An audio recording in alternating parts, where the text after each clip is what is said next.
just like we did before, in the last video, we put 5 times back and then we put etc password to access the password file. What we're going to do today is we're going to try to access a file located on a different server. So if you're doing this pen test on an actual web server, then you need to store the file that you want to access needs to be stored on a place with a real IP address or with a domain name. I'm doing this on my local server, so I'm gonna store this on the web server on the Kali machine on the 10.20.14.203. This is 10.20.14.204, and I'm gonna store my file on 10.20.14.203.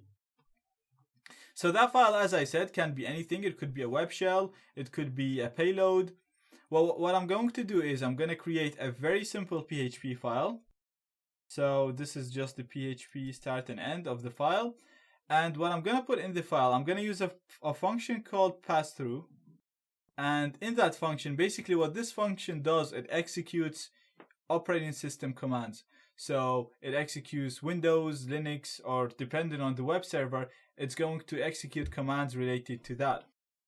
So you put the command here between the two quotation marks. And I'm going to use the same command we used with the code execution vulnerability, which was the netcat command, which allowed us to get a connection, a reverse connection from our target. So I'm going to paste that here. So let's just first have a look on this. So PHP and the end, these are just the start and the end of the file, of the PHP file. Passthrough is a function that I'm going to use which executes any command that's inserted between the quotations. And I'm using the same command that we used in the command execution vulnerability, which will just do a reverse connection to my computer. So this is all good. Now the next step is the most important step, and it's storing this file. So as I said, if your target was a remote web server, then you should be storing this file in a place with a real IP where you can access it from the remote web server. Now I'm going to be trying to access this from my Metasploitable machine, which is able to access files stored on the Kali machine because they're both on the same network. And I'm going to be calling this, I'm going to be storing it in my var www.html. So it's being stored on the Kali, not on the Metasploitable. And I'm going to call it reverse, and I'm going to save it as txt, not PHP.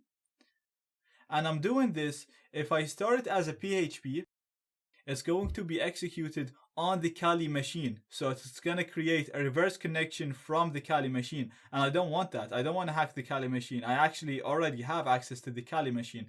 The one that I want to hack is the Metasploitable machine.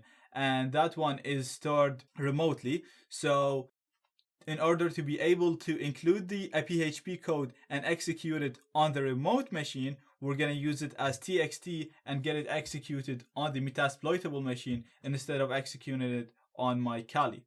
So I'm starting it as a txt, and I'm going to save it. And now let's just see here. So if I go to my local host, and if I say reverse.txt, we'll see our file right here. So again, this is on my local host, which is not the Metasploitable machine. It's 10.20.14.203, and the Metasploitable is on 204.